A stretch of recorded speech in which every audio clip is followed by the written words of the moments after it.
Our next speaker is, we're very glad to have all of our speakers, but especially Laurie Gaylor, who is the co-president of the Freedom from Religion Foundation, based in Madison, Wisconsin.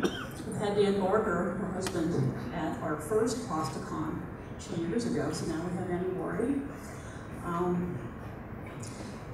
Laurie and her mom co-founded FFRS in 1978, and they're the largest non-believer organization in the U.S. So please welcome Laurie Gaylor.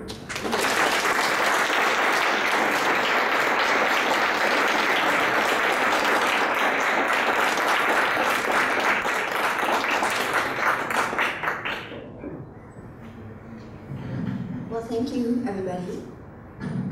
Can you all hear me? Yep. I'm just going to stay here. I want to also thank the many hard-working volunteers who put on this conference. At FFRF, we now have a lot of paid staff to help us. It's a great deal of work. And I also want to thank my special host, Stephen Hurdle. He and his fiancée took me to see Falling Water yesterday, and that was tremendous. And I'm sure many of you know that Frank Lloyd Wright is among the freethinkers, kind of at most a pantheist. And Pittsburgh has many other free-thinking personalities, notably Andrew Carnegie. And Stephen has agreed with me to come up with a list of all the free-thinking personalities and people of history in Pittsburgh in time for the 2016 National FFRF Convention that will be held here in Pittsburgh.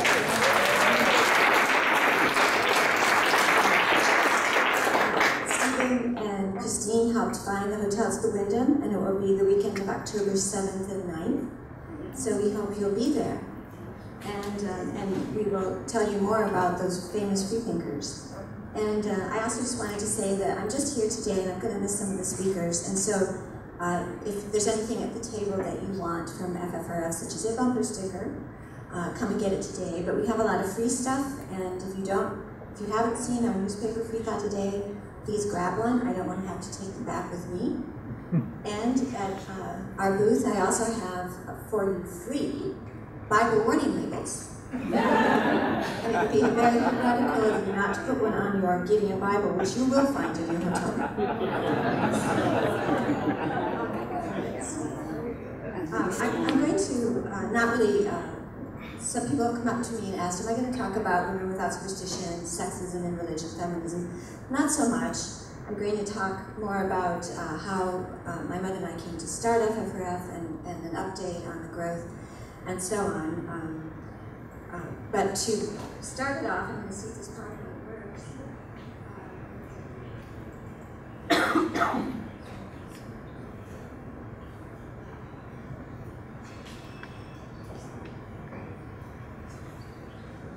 This is not in the right place, though. Sorry.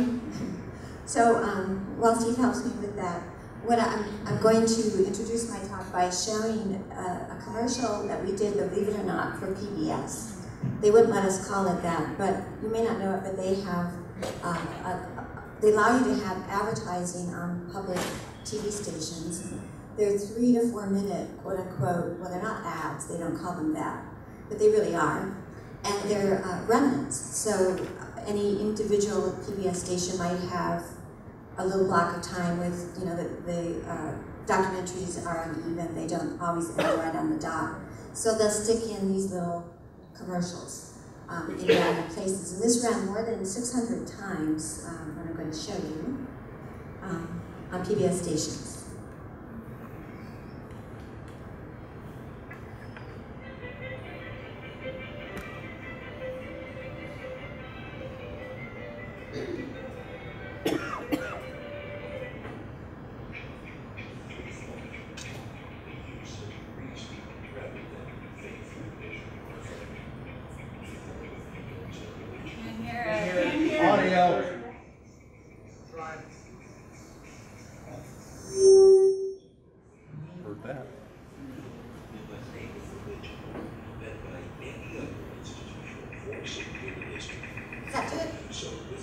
wildly contrasting beliefs in this country. Put the mic on the speaker. It's our Constitution, and its very core of freedom from religion. Can you hear? No. Put the mic on the speaker. Our country was founded in part by refugees seeking freedom, seeking to escape centuries of religious persecution and holy inquisitions. Thank you.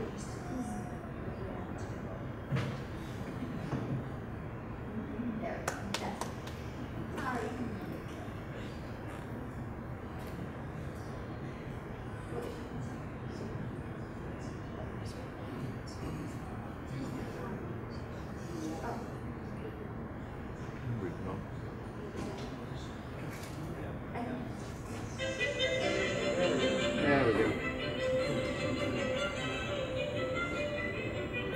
Let me know if you can't hear. Three thought, the use of reason rather than faith, tradition, or authority. She moved the mic. Put it back where it was.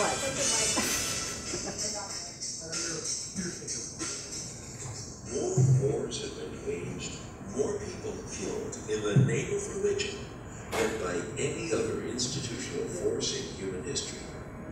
So with such wildly contrasting beliefs in this country, why aren't we at each other's throats? Here's why. It's our Constitution, and its very core of freedom from religion. Our country was founded in part by refugees seeking freedom, seeking to escape centuries of religious persecutions, holy inquisitions, witch hunts. The United States of America was the first nation where our founders did not claim a pipeline to a divinity. It was a revolutionary act that they created a secular and entirely godless constitution whose only references to religion are exclusionary. That there should be no religious test for public office. The founders were aware of the inquisitions and the pogroms and the religious wars and the terrors in Europe and the persecution in many of the individual colonies, and they wanted no part of that in our new government. So they erected what Thomas Jefferson called a wall of separation between church and state, and that protects all of us. It has prevented the bloodshed and warfare that we see in so many parts of the world where religion is involved in government. The church worked hard at it, night and day, for 9 centuries, and imprisoned, tortured, hanged, and burned whole hordes and armies of witches, and washed the world clean with their foul blood. Then it was discovered there was no such thing as witches, and never had been. One doesn't know whether to laugh or cry. Once government gets behind religion, then whose religion? Somebody is going to get persecuted, somebody is turned into the insider, and someone becomes the outsider based on their personal religious convictions or lack of religious convictions. And our founders wanted no part of religion in government because they knew it was divisive. There are some believers who don't see the difference between neutrality and hostility.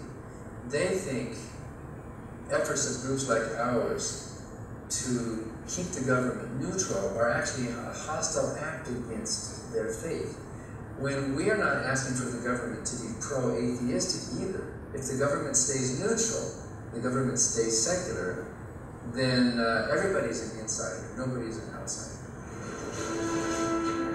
Freedom from religion is what we all value so highly.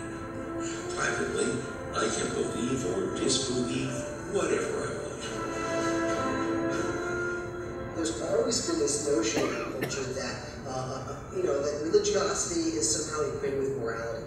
Of course, that's false. I think people just aren't aware of the fact that actually atheists and agnostics and secular humanists are underrepresented in our nation's prisons. They're less than 0.5%. And in the states of the United States that have the highest percentage of non-religious people actually have the lowest violent crime rates, the lowest murder rates, the lowest poverty rates, and the countries around the world, especially the democracies that have the highest degrees of secular people, are also doing the best. think about social and moral progress, it's usually made by rebellious people, people who break the mold, people who are rejecting the dogma. Most progress is made by people who are free thinkers to some degree. They are challenging the status quo.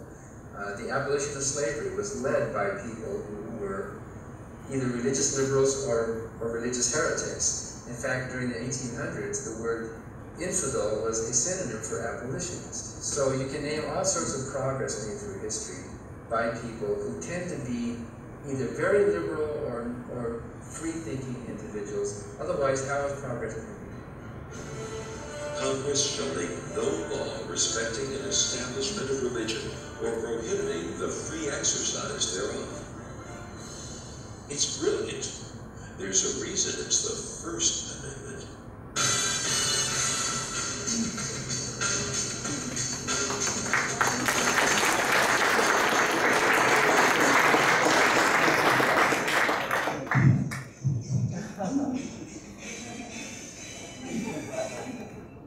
Well, you're very kind. Now that passed the censors. I have to be careful with scripted. So you probably all know that, but I think that the general population doesn't. And what we're trying to do is counter the religious right and the 24/7 din of the big lie, the propaganda that our nation is somehow Christian, our nation was founded on God, there's God in the Constitution. So that may still run. We may still happen to be up late at night or something, and it may run as a remnant on your local PBS station. Now, I just want to talk really briefly about how the Freedom from Religion Foundation began, and I'm hoping this quickly works. My mother and I started the Freedom from Religion Foundation in 1976 when I was a college student, and she was a feminist freelancer activist. And Jerry Falwell was in the ascendancy. Those of you who are older will remember when he became media darling. And we became aware, well, we thought it would just take a few years to remind our nation of its secular roots. And the impetus for founding FFRF was really becoming aware that our local Madison City Council and County Board were praying. And that was our very first complaint, and we thought it would look a little weak to go in as a mother-daughter team. So we should call ourselves something, and we thought that concept of freedom from religion, which is actually a part of freedom of religion, you cannot have religious freedom without the liberty to dissent, should be emphasized, and so we made it alliterative and called ourselves the Freedom from Religion Foundation. And there were really just two of us, and eventually three, but it took about a year, and we did persuade our city council to stop praying, and they still don't pray. And government prayer has been a big part of FFRF's lifespan, unfortunately, because it's so common. And in 1978, my mother was asked to go national with it, and here she is on the Phil Donahue show, which was a huge source of new members for us when that ran in those days before the internet. And FFRF was incorporated to educate the public about non-theism and to work to keep religion out of government. And so we went from the original 3 of us to over 21,500 members today in North America. And around 1984, along came another interesting person. Our 2 guests this morning are Gaylor and Laurie team, who just opened a telephone hotline for anyone who's trying to kick religion. I'm Gaylor and Annie Laurie Gaylor. People are trying to kick religion because religion is, it's kind of an addiction, it's kind of a sickness in some people, and they need some place to see yourself as providing a service. A support service for people who have rejected religion. That's right. The organization Freedom from Religion Foundation is kind of an umbrella organization. We call the members mostly free thinkers. They call themselves atheists or agnostics. You don't believe in God or a greater power or a power greater than yourself, so what do you believe? Like, how did you get here? Well, my life is free from religion. It's not a negative thing, it's a positive thing. It is positive in what way? Tell me. Because I don't believe in any supernatural deity, particularly a male supernatural deity that is authoritarian and telling us what to do, and if we don't do what he says, you go to hell. Joining me now is a former ordained minister of 17 years who gave up his religion, Dan Barker. What made you change your mind, Dan? In 30 years of going to church and being a preacher, I never got to sleep in on Sunday morning. You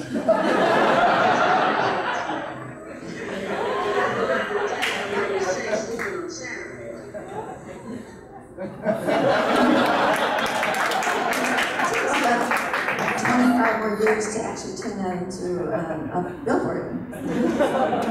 And that's just a snippet. That is the show where Dan and I actually met, although we would be fated to have met because he was going to speak at our convention, but the Oprah Winfrey Show flew him in from California, and so we met just before the show. And this is our staff today. There's Hamet Mehta, he visited. We've grown from all volunteer to having 14 full-time staff members, along with many interns and part-time students. And here's some more of the crowd. Here we are at our National Day Prayer Rally. And we also have, I think, a lot of distinguished honorary directors of our organization. And here's one of them. Hi, I'm Ron Reagan, an unabashed atheist, and I'm alarmed by the intrusions of religion into our secular government. That's why I'm asking you to support the Freedom from Religion Foundation, the nation's largest and most effective association of atheists and agnostics, working to keep state and church separate, just like our founding fathers intended. Please support the Freedom from Religion Foundation. Ron Reagan, lifelong atheist, not afraid of burning in hell. Sitting next in that band on the Comedy Central's Jon Stewart and Stephen Colbert show last spring, and I'm waiting for the verdict from CBS on whether they will run that on 60 Minutes. You would think that wouldn't be a problem. And I also want to introduce Stephen Hurdle, whom you know, is the chair of our executive board, and Mike Cermak. Mike, you want to stand up? Mike Cermak is on our board.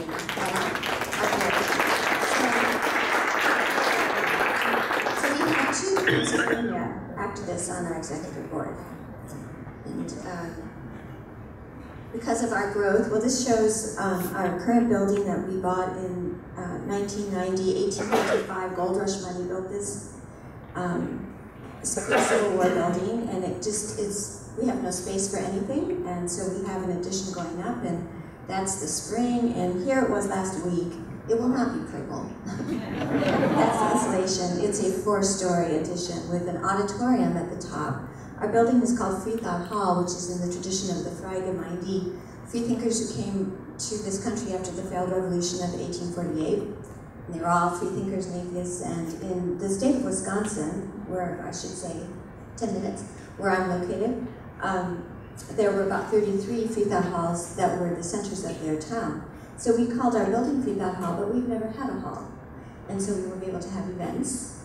That's another view.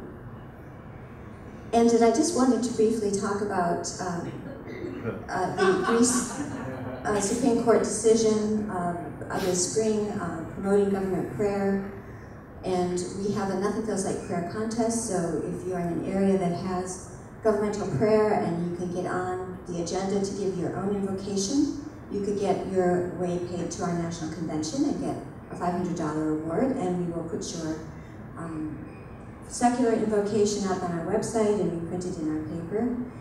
That's a picture of me with Linda Stevens and Susan Galloway, who were the brave plaintiffs in that lawsuit, and also there's some other representatives of Center for Inquiry, American Humanist Association, and Americans United.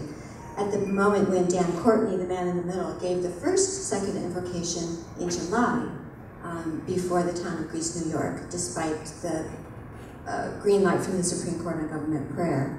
And then we had another really bad decision this year on Hobby Lobby. FFRF contributed an amicus brief, a very important one written by Marcy Hamilton, saying that the Religious Freedom Restoration Act that Hobby Lobby was using to argue their case to deny women workers contraception, RFRA is unconstitutional and needs to be overturned. And this was the ad that we ran in the New York Times shortly after that decision came down, quoting Margaret Sanger on the right of every woman to decide for herself when and if she should become a mother, that dogma should not trump human rights. We have had our eye on Hobby Lobby for a long time because they engage in that big lie. They say that we're based on religion, and every 4th of July they run ads in nearly every daily newspaper.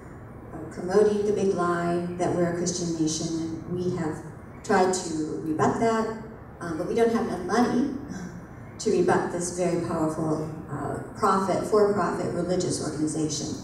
And I think I'll skip, the wonderful quotes of founders such as Thomas Paine, Ben Franklin, Washington. I don't have time to read those. But you can find this on our website. Let's see, I just want to skip to some of our ongoing litigation. We have 12 lawsuits at the moment. We have 5 staff attorneys, but most of our litigation is taken either pro bono or we hire litigators. And our big win in July, which was alluded to in the earlier speech, was getting the IRS to finally enforce its own anti-electioneering rules about church politicking. And there was a lot of publicity. I don't know if you saw it. The religious right went crazy, and they think that we dictate things to the IRS and we're in cahoots with the IRS. Well, FFRF is a 501c3 organization and cannot engage in political partisan lobbying. And yet the IRS was turning a blind eye to the churches, which gave us standing to sue. When the IRS satisfied us that they are indeed now going after those churches and investigating them just like any other rogue 501c3, we agreed to settle our lawsuit. This is a picture that I took yesterday in Connellsville. This is the site of one of our 12 lawsuits. This is a 10 Commandments in front of a public school. Connellsville is very close to Pittsburgh. Here's Steve standing next to it. It's covered up, but you can see it's one of those evil 10 Commandments. And there's another one in front of the New Kensington High School. And I want to introduce Marie Schwab, Marie, where are you? Stand up in the back, standing. She is our very important named plaintiff in the case.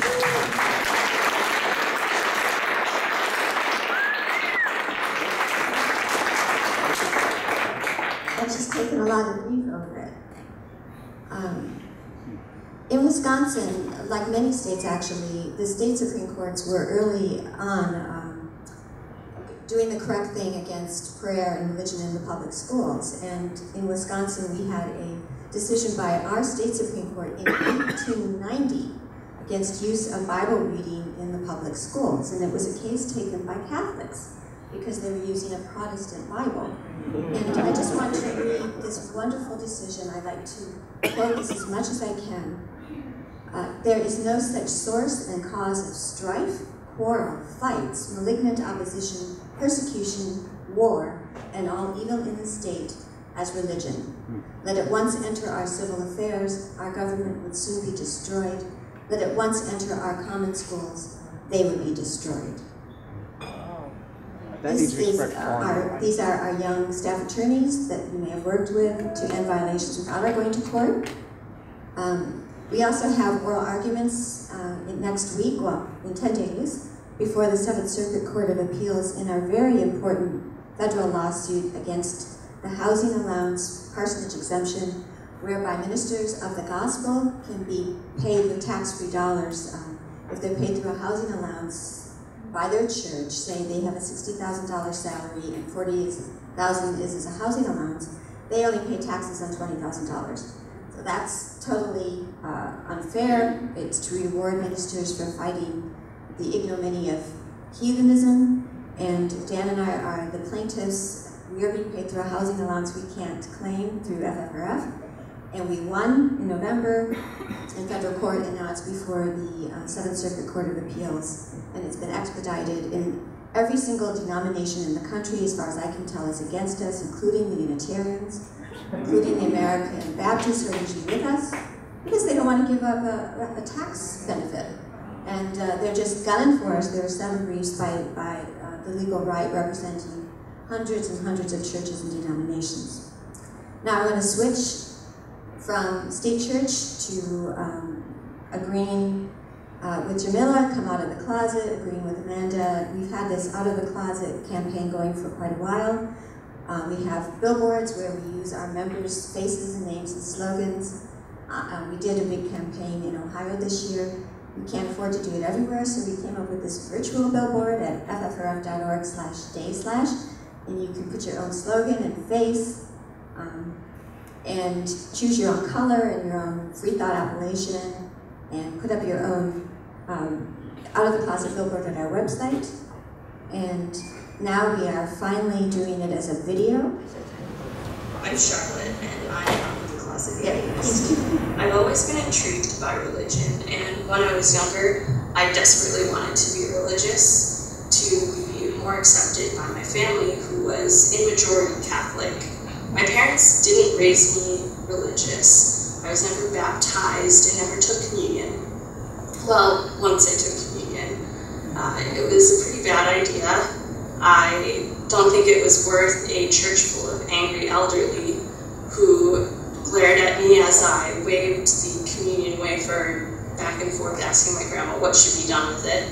Also, the wine was pretty gross. From this experience and countless others, I came to 3 conclusions that sort of dictate how I live my secular life. One is that I find people of faith to be more exclusionary and less accepting. 2 is that I would rather work to please the people around me who I care about than someone who, to my knowledge, doesn't exist. And 3, that I would rather help people than pray for them. Out of the closet. There are many reasons why I'm an atheist, but I'll start with the crudest explanation. I'm sure many of you have seen Clash of the Titans or The Immortals of the 300, these blockbuster films about ancient Greek or Roman religion, which we now call mythology. But back then it wasn't mythology. It was very real for them. They genuinely believed that you had to put a coin in a person's mouth before they were buried so that they could pay for the literal ferry to the afterlife. Just as many people today believe that they should eat crackers and wine on a Sunday, or that God wants women to hide their bodies under black burqas. Every religion that has ever existed, and there are many, have all believed that they were right, that their rituals and rules and beliefs were 100% correct. And they all thought they nailed it.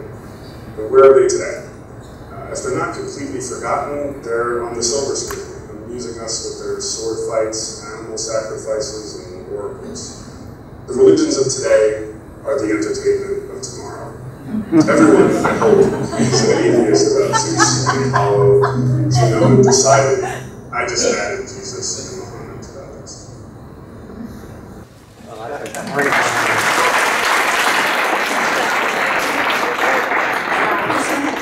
was going to say, come to our convention on October 24th and 5th in LA. Donald C. Johansson will be there, the discoverer of Lucy, many other people, Linda Stevens of Greece. And just leave you with my commandments. Thou shalt make a fuss when you encounter a violation of separation of church and state. And never let religious rights go unchallenged and uncorrected. And thank you so much. Oh, one other thing.